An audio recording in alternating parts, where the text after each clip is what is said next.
America is not a clown show.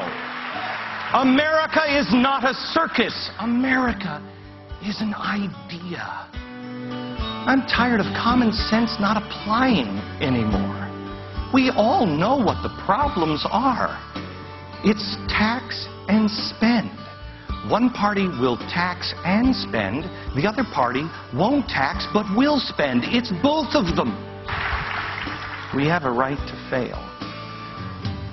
15 years ago, I was completely broke. And my whole life was spiraling out of control.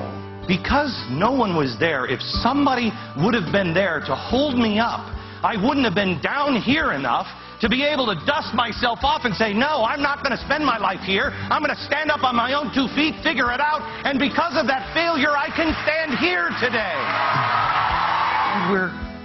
We're saying that these people are too big to fail. If you're a bank and you didn't know you shouldn't give a loan to somebody who can't even present a check or a piece of identification, you should fail. To restore America, we need less Marx and more Madison.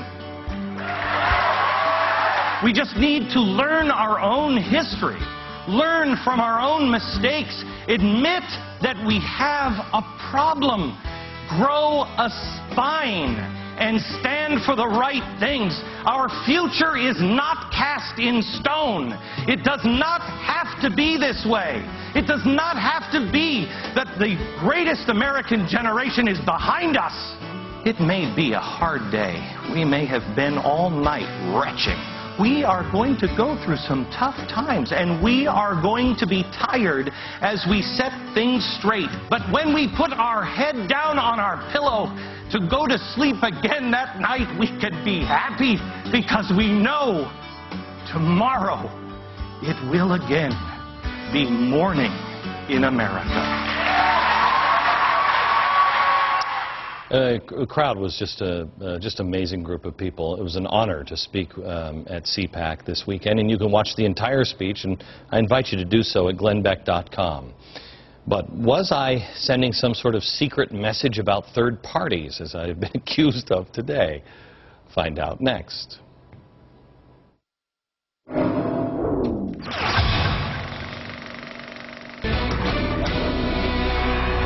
As I ask you to make your own decision on the speech I gave as a keynote address at CPAC, just know this, not everybody was in love with my speech at CPAC. Some are saying I wasn't quite partisan enough, which I intentionally steered away from because this isn't really talking to the Democrats. Seems that some people also think that I was wanting some sort of third party. No, I just think the American people, at least I do, I'll speak for myself, we just want a party that stands for something. You know, it's holding your own side's feet to the fire that delivers a party like that. Sure, it's important to acknowledge the individual Republicans fighting the good fight, and I think we do that on this program. CPAC, they had already done a good job of that. Most of the speeches during the weekend were made by people who I tend to agree with. Not all of them, but some of them.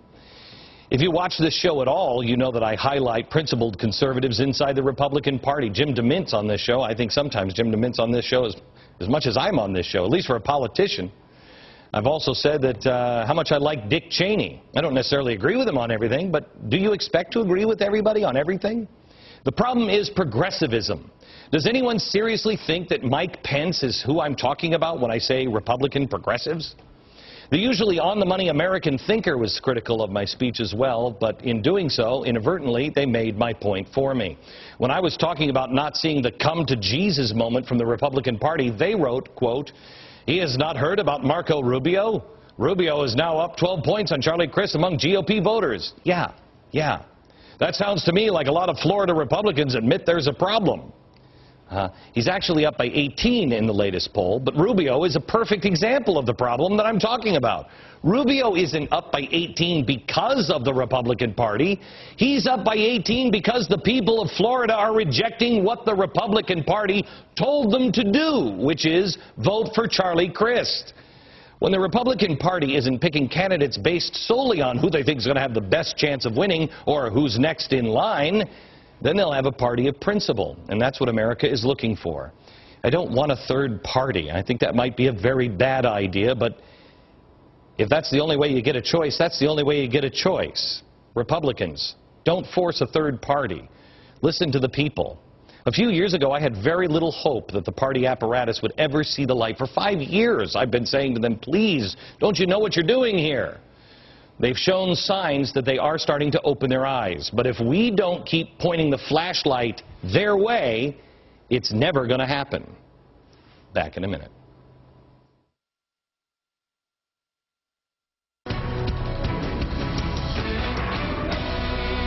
.86% of the American people in a recent poll say the government is broken. The deficit is dangerous, but the biggest deficit we have right now in America is the deficit of trust. America is losing trust, and it's very dangerous. Obama's solution to fixing the government deficit? Well, here's his solution. You ready? He's considering now putting SEIU President Andy Stern on his deficit panel. You got to be... Really? Does he expect the American people to believe he's serious about solving the deficit when he's putting the Workers of the World Unite guy in charge of things? Really? This is a man whose organization is knee-deep in corruption and deception.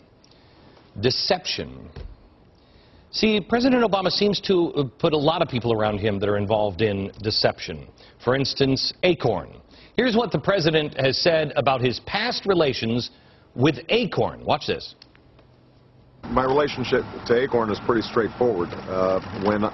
It's probably 13 years ago, when I was still practicing law, I represented Acorn, and my partner in that representation was the U.S. Justice Department. How about the funding for Acorn? You know, frankly, it's not really something I followed closely. I didn't even know that Acorn was getting a whole lot of federal money. Okay, so you got that? What? Acorn? Acorn money? I know not of this Acorn you speak of so fondly. Got it? He's not paying attention to what they're doing over at Acorn. And the only involvement he ever had with Acorn, in his own words on video, the only involvement he had, what? Was he did some legal stuff with the Justice Department. But what Obama really says about Acorn, this is from when he was in the Senate. It should open your eyes a bit. Congressman Darrell Issa unearthed this during a House investigation into Acorn. Watch. And I definitely welcome Acorn's input.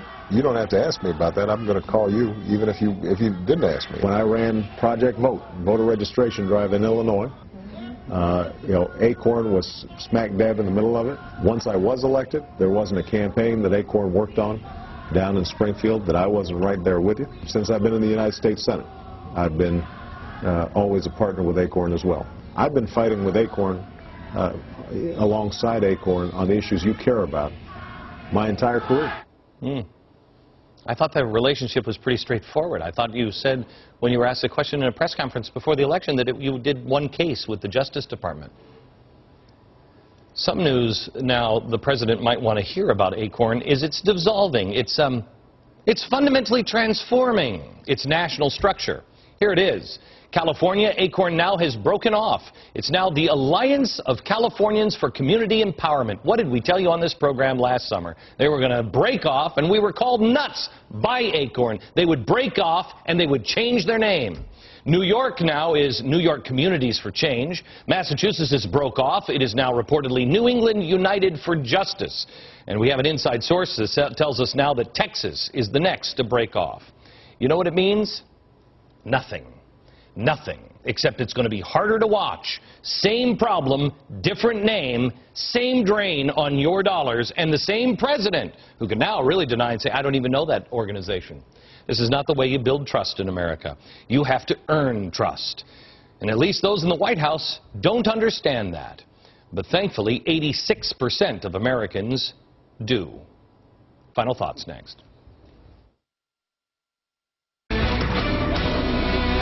You don't want to miss a special show on Friday, a quiz for America. Where do you really fit in on the political spectrum? People, you know, they'll say, I'm a progressive, or I'm a liberal, or I'm a libertarian. Find out what you really are. Questions you need to ask yourself. This is a quiz. You'll have to fill it out, and then we'll tell you at the end of the episode. Are you a progressive, a conservative, libertarian, Democrat? The answer may surprise you. That's Friday from New York. Good night, America.